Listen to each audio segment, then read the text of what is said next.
The sun was setting on a quiet suburban street when Annie Thompson, a bright-eyed pre-med student, headed home from her evening study session at the library. Her dark hair was tied back in a messy bun, and textbooks filled the passenger seat of her well-maintained Honda Civic. The autumn breeze rustled through the trees as she carefully navigated the familiar streets of her hometown. The peaceful drive took an unexpected turn when police lights suddenly flashed in her rearview mirror. Annie checked her speedometer. She had been going exactly at the limit. With practiced calm, she pulled over to the side of the road, her heart beginning to race despite her composure.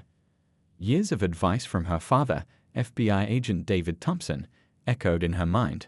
Stay calm, be respectful, but know your rights. Officer Richard Wilson approached her window, his hand resting unnecessarily on his holster. Annie noticed his demeanor seemed tense before she even rolled down her window. License and registration, he demanded without a greeting, his tone sharp and hostile. Good evening, officer, Annie responded politely, reaching slowly for her documents. May I ask when I am being pulled over? You ran that stop sign back there, Officer Wilson snapped, snatching the papers from her hand.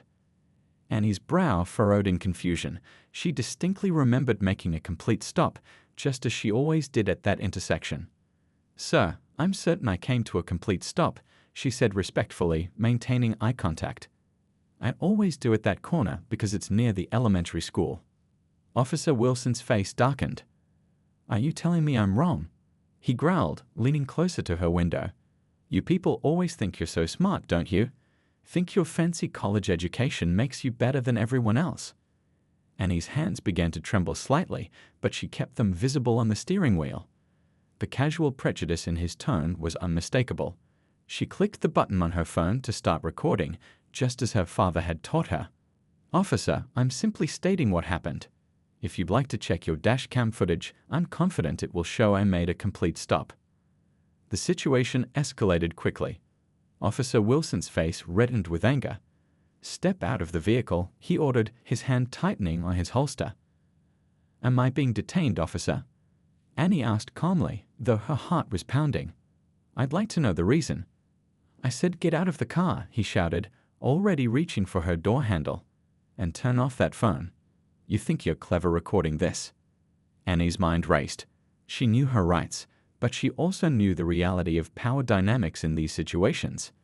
Her father had prepared her for moments like this, but experiencing it firsthand was terrifying. Following protocol, she announced clearly, I'm complying with your order, officer, but I want to state that I do not consent to many searches. As she stepped out of her car, the cool evening air hit her face. Officer Wilson roughly grabbed her arm, causing her to wince. Hands behind your back, he barked, already reaching for his handcuffs. This is unnecessary, officer, Annie stated firmly, her voice steady despite her fear. I haven't done anything wrong. Add resisting arrest to running that stop sign, Wilson sneered, tightening the cuffs unnecessarily. Let's see what your attitude is like down at the station. Annie stood tall despite the humiliation of being handcuffed on the side of the road.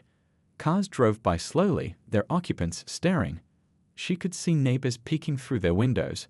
Her phone was still recording in the car, capturing every word of this unjust encounter. As Officer Wilson roughly guided her toward his patrol car, Annie thought of her father. FBI agent Thompson had spent years building cases against corrupt officials, always emphasizing the importance of following proper procedure and gathering evidence. Little did Officer Wilson know, his actions tonight would set in motion a chain of events that would shake the entire police department to its core. Annie sat in the back of the patrol car, her wrists aching from the tight handcuffs. She kept her face composed, remembering her father's words. Sometimes the best revenge is letting people reveal their true nature while you document everything. She knew that somewhere in the city, her father was probably wrapping up a case at his FBI office. Soon, he would learn about this incident, and Officer Wilson would discover exactly what it meant to abuse power in the wrong person's hometown. The fluorescent lights buzzed overhead at the police station as Annie sat handcuffed to a cold metal chair. Her wrists were sore from the overly tight cuffs, but she kept her face neutral, remembering everything her father had taught her about staying composed under pressure. The booking room smelled of stale coffee and cleaning supplies, a scent that would stick in her memory for years to come. Officer Wilson stood at the desk, typing aggressively into his computer while shooting occasional glares in her direction. Writing a stop sign, resisting arrest, disorderly conduct, he muttered loud enough for her to hear, adding charges that Annie knew were completely fabricated. A young desk officer, Officer Patel, looked uncomfortable as she processed Annie's paperwork. She'd noticed how roughly Wilson had brought Annie in, and the obvious disconnect between the charges and the composed young woman sitting quietly in the chair. "I need to make my phone call," Annie stated calmly, her voice steady despite her racing heart. "It's my right." Wilson snorted. "You'll get your call when I say you get it." Officer Patel cleared her throat. Actually, she should make her call now. It's procedure. She slid the phone across the desk, earning a death glare from Wilson. Annie's fingers trembled slightly as she dialed her father's number. 1 ring. 2 rings. Her heart pounded with each sound. "Thompson," her father's voice answered, professional and crisp. "Dad," Annie said, keeping her voice level. "I'm at the Central District Police Station. I've been arrested." There was a brief silence on the other end. Annie could picture her father's face, the subtle tightening around his eyes that meant someone had made a serious mistake. "Are you hurt?" The question came in his FBI agent voice, controlled but carrying an undertone that could freeze blood. "No, but Officer Wilson used excessive force during my arrest. I have video evidence on my phone, which is still in my car. I was pulled over for allegedly running a stop sign, which I didn't do." Wilson stepped forward, reaching for the phone. "That's enough." The car was parked on Maple Street, and he continued quickly. Everything was recorded, badge number 8247. Wilson slammed the phone down, his face flushed with anger. "I said that's enough. You think dropping hints about evidence is going to help you? You're just digging yourself deeper." What Wilson didn't notice was Officer Patel's quick hand movement, jotting down the badge number and location. She'd seen enough to know something wasn't right here. Annie sat back in her chair, oddly calm now. She'd done what she needed to do, gotten the essential information to her father. The rest would take care of itself. 30 minutes later, the station's atmosphere shifted. The front desk phone rang, and the dispatcher's face went pale as she listened. She quickly transferred the call to the captain's office. Wilson was in the middle of writing up his report when the captain's door burst open. "Wilson, my office now." Annie watched as Wilson strutted into the office, clearly expecting support from his superior. Through the office's windows, she could see his confident expression crumble as the captain gestured angrily at his phone. Officer Patel approached Annie with a key. "Let's get those cuffs off," she said quietly. "I think things are about to change around here." Sure enough, within minutes, the station was buzzing with activity. An FBI team swept in, led by Annie's father, whose calm exterior barely contained his controlled fury. He moved with purpose, his badge catching the fluorescent light as he strode past the desk. Wilson emerged from the captain's office, his face ashen. He froze at the sight of FBI agent Thompson, who fixed him with a stare that could cut through steel. "Officer Richard Wilson," Agent Thompson's voice carried across the now silent room. "I believe we need to have a discussion about proper police procedure, civil rights violations, and the consequences of abusing authority." Annie rubbed her wrists as Officer Patel removed the handcuffs. She watched as her father's team efficiently took control of the situation, preserving evidence and collecting statements. Wilson's earlier arrogance had evaporated, replaced by the dawning realization that his actions had caught the attention of exactly the wrong person. This was just the beginning, Annie knew. Her father's reputation for thoroughness meant that every aspect of Wilson's career would now be under a microscope. As she gathered her belongings, she caught Officer Patel's eye and mouthed a quiet thank you.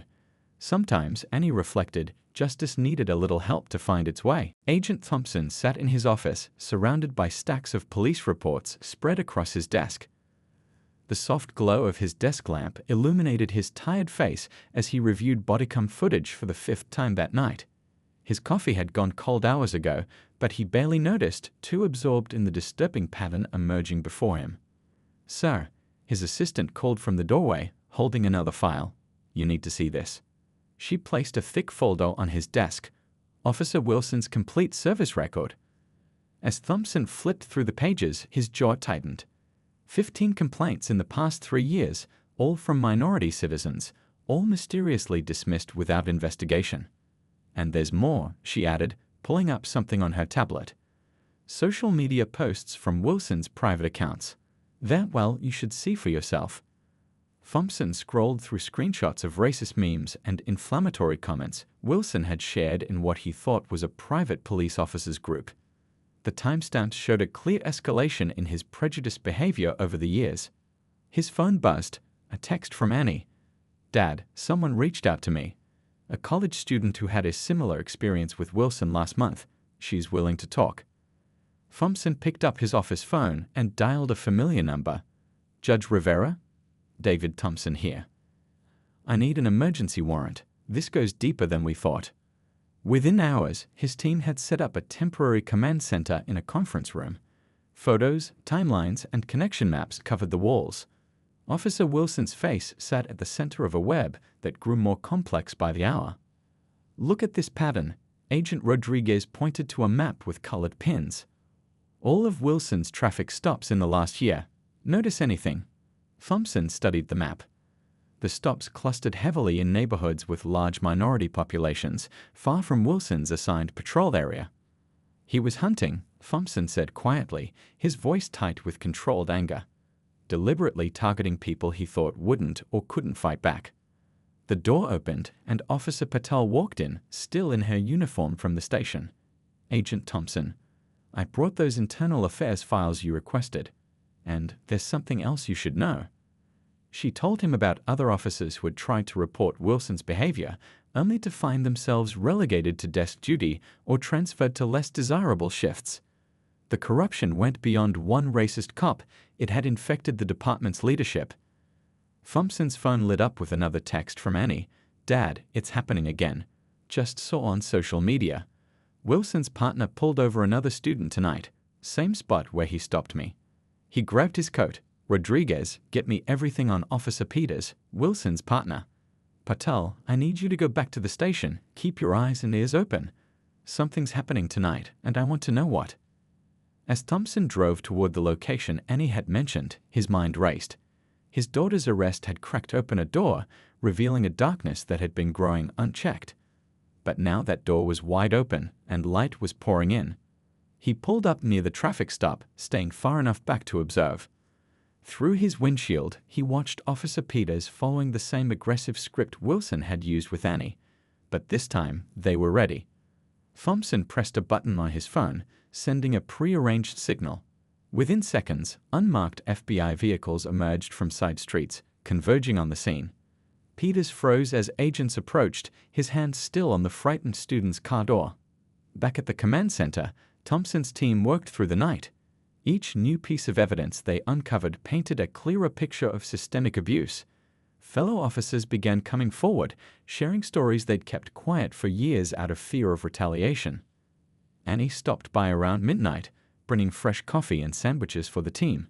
She paused at the evidence wall, reading witness statements from other victims. "I never thought my traffic stop would lead to all this," she said softly. Thompson put his arm around her shoulders. "Sometimes it takes one person standing up to show others they can stand too." He looked at the growing wall of evidence and added, "And sometimes the biggest cases start with the smallest moments." His phone buzzed again. Another witness had come forward. Thompson straightened his tie and grabbed his notebook. The night was far from over, but for the first time in years, real change was coming to the department. All because one young woman had refused to be silenced. Dawn broke over the city as Agent Thompson stood in front of a wall of evidence in the FBI's conference room. Sticky notes, photos, and red strings connected dozens of cases, creating a web of corruption that grew more tangled with each passing hour. His tie was loose and coffee cups littered his desk, signs of another sleepless night. Agent Thompson called a young analyst, rushing in with a stack of papers.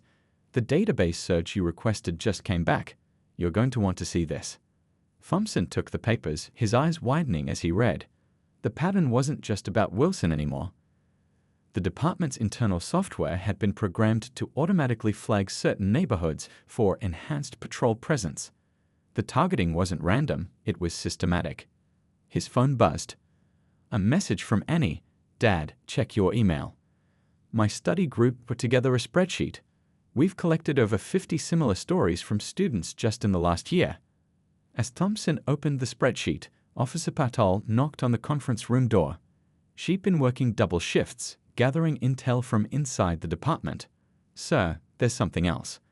The dash cam footage from Wilson's car on the night of your daughter's arrest, it's gone missing." Thompson's jaw tightened. Missing. Deleted from the system, but Patel smiled slightly, pulling out a USB drive. "I had a feeling this might happen. I made a copy the night it happened." The footage played on the conference room screen. It clearly showed Annie's car making a complete stop.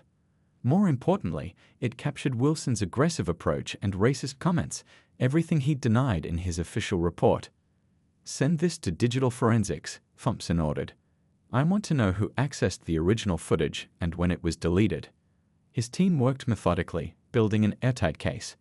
They discovered that Wilson wasn't just a bad cop, he was part of a larger problem. The department's leadership had created a culture of silence, protecting officers who crossed lines while punishing those who spoke up. Around noon, Annie stopped by with lunch for the team. She noticed a new addition to the evidence wall, a photo of the police chief shaking hands with a local politician. "That's interesting," she said, studying the photo. "The man with the chief. He's on the board of my university. There was a big controversy last semester about campus police targeting international students." Thompson quickly cross-referenced the dates. The increased patrols around the university started right after that handshake. Another piece of the puzzle fell into place. His phone rang. Judge Rivera again. "David, I just signed those warrants you requested.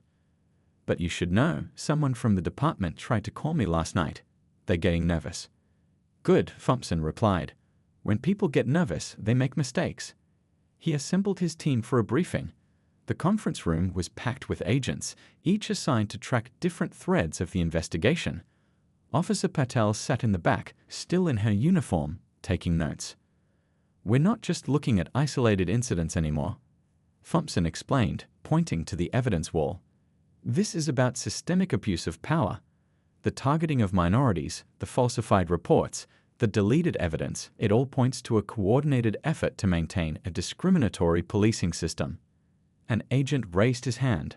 "Sir, we just got the results from digital forensics. The order to delete Annie's dash cam footage came from Captain Mitchell's computer." Thompson nodded grimly. "The same captain who dismissed all those civilian complaints against Wilson." He turned to the team. "We move tomorrow. Everything by the book. These people thought they were above the law. Let's show them how wrong they were." As the meeting broke up, Annie pulled her father aside. "Dad, more students want to come forward, but they're scared. What should I tell them?" Thompson looked at his daughter, remembering how brave she'd been during her own ordeal. "Tell them the truth. That change only happens when people stand together. That their voices matter. And that this time, the system will work the way it's supposed to." He turned back to the evidence wall, studying the connected threads of corruption. Tomorrow would be a big day. The department's leadership thought they'd buried their secrets deep enough, but they hadn't counted on one wrong traffic stop bringing everything into the light. Officer Patel approached with another file. "One more thing, sir. Remember those missing complaint forms? Found them. They've been hiding in plain sight, misfiled under parking violations." Thompson smiled. Sometimes the biggest cases broke open not with dramatic raids or shootouts, but with patient, methodical work. With people doing the right thing, one small step at a time. As night fell over the city again, the FBI office hummed with activity. Tomorrow would change everything. But tonight, they would double-check every detail, cross every T, dot every I. Because this wasn't just about one arrest anymore, it was about making sure justice worked for everyone. The morning sun hadn't yet risen when FBI vehicles quietly surrounded the police department. Agent Thompson adjusted his bulletproof vest, watching the building through tinted windows. His team waited silently, earpieces in place, ready to move. "Remember," he spoke softly into his radio, "we're here to collect evidence. Everything by the book." He checked his watch, 5:45 a.m. The early shift would be arriving soon. Inside the building, Officer Patel was already at her desk, her heart racing as she watched Captain Mitchell arrive early, just as expected. Through the glass walls of his office, she could see him rushing to his computer. Her phone buzzed silently, a message from Thompson. Is he doing it? Yes, she typed back. Accessing the files right now. Digital Forensics had been monitoring the department's network all night. They needed to catch someone in the act of tampering with evidence, and Captain Mitchell had just taken the bait. At exactly 6:00 a.m., Thompson gave the signal. FBI agents moved in smoothly, professional and precise. The few officers already on duty froze in surprise as agents secured the building. Thompson himself walked straight to Mitchell's office. "Captain," he announced, showing his badge, "step away from the computer." Mitchell's face went pale. On his screen, a progress bar showed he was in the middle of deleting files, exactly as they'd predicted. Down in the records room, another team was discovering boxes of complaints that had been deliberately misfiled. Officer Patel led them straight to the hidden evidence, her knowledge of the department's cover-up procedures proving invaluable. Annie arrived at the station later that morning, bringing coffee for her father's team. She watched from a distance as officers were questioned one by one. Some looked angry, others relieved, as if a weight they'd carried for years was finally lifting. "Miss Thompson?" A young officer approached her. I wanted to apologize. I was there the night you were arrested. I should have said something." Annie smiled kindly. "You're saying something now. That's what matters." The investigation room buzzed with activity. Phones rang constantly as more people came forward with stories. Thompson's evidence wall had grown so large they'd had to expand to a second room. "Sir," an agent called out, waving a stack of papers. "We found something in Mitchell's emails. Monthly payments from a private prison company. The more arrests from certain neighborhoods, the bigger the bonus." Thompson's face hardened. This wasn't just about prejudice anymore, it was about profit. They were being paid to fill prison cells. Around noon, local news vans began arriving. Someone had tipped off the media. Thompson watched through the window as reporters set up their cameras, then turned back to his team. "Let them wait," he said. "We do this right, not fast." In the interrogation room, Officer Wilson sat silent, his arrogance finally broken. The evidence against him was overwhelming. Years of false arrests, tampered evidence, and racial profiling, all documented and undeniable. Annie worked with other students to organize the growing number of witnesses. They set up a support network, helping people feel safe about coming forward. Every new story strengthened the case. "Dad," she called, showing him her laptop. "Look at this." Social media was exploding with the story. People were sharing their own experiences, not just with this department, but with police misconduct across the country. What started with one wrong traffic stop had become something much bigger. As evening approached, Thompson gathered his team for an update. The evidence they'd collected was damning: systematic discrimination, financial corruption, and a cover-up that reached the highest levels of the department. "One more thing," Officer Patel added. "We'd found recordings of department meetings. They literally trained officers on how to make stops look legitimate while targeting specific groups." Thompson nodded grimly. "Send everything to the Justice Department. This isn't just about firing a few bad officers anymore. The whole system needs to change." Annie watched the sunset through the station windows, remembering how frightened she'd been just a few weeks ago. Now, seeing the truth finally come to light, she felt something different: hope. Her father touched her shoulder. "You okay?" "Yeah," she smiled. "Just thinking about how sometimes the scariest moments lead to the most important changes." Outside, more news vans arrived. Tomorrow, the story would break wide open. But tonight in this building, justice was already taking shape, one piece of evidence at a time. The city woke up to breaking news. Every local channel led with the same story. FBI uncovers massive police corruption scandal. Crowds gathered outside the police station, holding signs demanding justice and reform. The morning air buzzed with tension and anticipation. Inside the FBI command center, Agent Thompson watched the coverage on multiple screens while his team prepared for the press conference. His phone hadn't stopped ringing since dawn, reporters, politicians, and civil rights leaders all wanting statements. "Are you ready for this?" Annie asked, straightening her father's tie. She'd taken a break from her medical studies to be here today. Truth always finds its way out, he replied, reviewing his notes one last time. We just have to make sure everyone hears it. The department's main conference room had been transformed into a media center. Cameras and microphones filled the space as reporters jostled for position. Officer Patel stood near the back, watching her former superiors squirm in their seats as evidence of their corruption was about to become public. At exactly 10 a.m., Thompson stepped up to the podium. Camera flashes lit up the room as he began speaking. 3 weeks ago, a routine traffic stop led us to uncover one of the most extensive cases of systematic discrimination and corruption in our city's history. He gestured to the screens behind him, where body camera footage began to play. The room fell silent as they watched clip after clip, officers following illegal orders, targeting specific neighborhoods, falsifying reports. The evidence was undeniable. But this isn't just about bad police work, Thompson continued. We discovered a profit-driven system that turned law enforcement into a business. Private prison kickbacks, quotas for certain neighborhoods, and deliberate suppression of complaints. In the crowd, a young reporter raised her hand. Is it true that department leadership actively covered up these practices? Thompson nodded grimly. We have evidence of over 200 cases where legitimate complaints were buried or misfiled. But more importantly, we have proof of who ordered those cover-ups and why.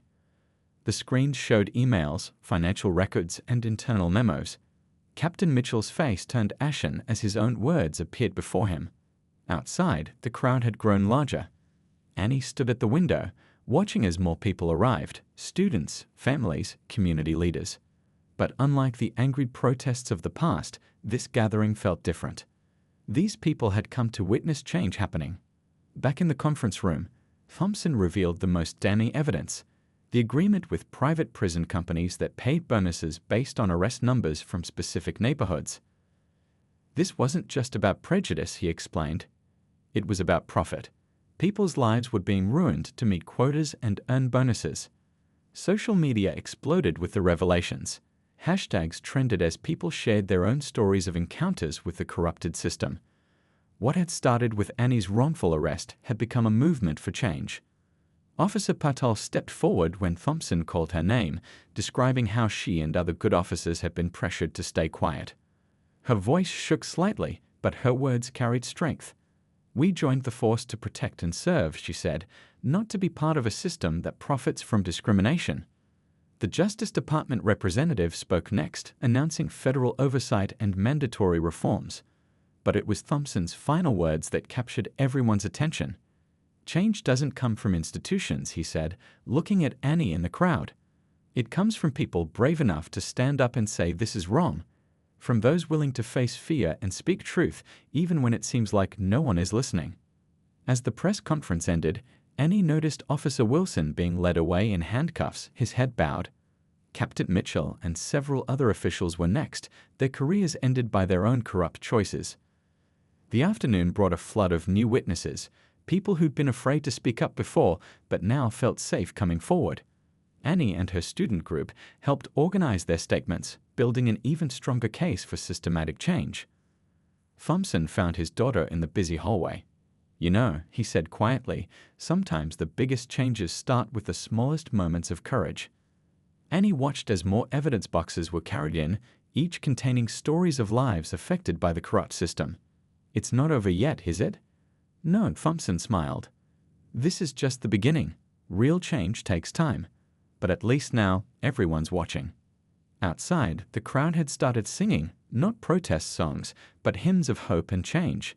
The sun was setting on the old system, and tomorrow would bring the hard work of building something better. 1 year later, the city had changed in ways both big and small. The morning sun streamed through the windows of the newly established Police Oversight Committee office, where Annie sat reviewing the latest reform implementation reports. She'd taken a year off from medical school to help build something meaningful.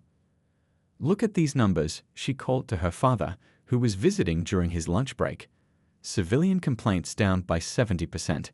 Community trust ratings up across all neighborhoods. Agent Thompson smiled, remembering how different things had been just 12 months ago. The old guard was gone. Officer Wilson and Captain Mitchell were serving time for their crimes, along with several other corrupt officials. The private prison kickback scheme had been dismantled, leading to investigations in other cities across the country.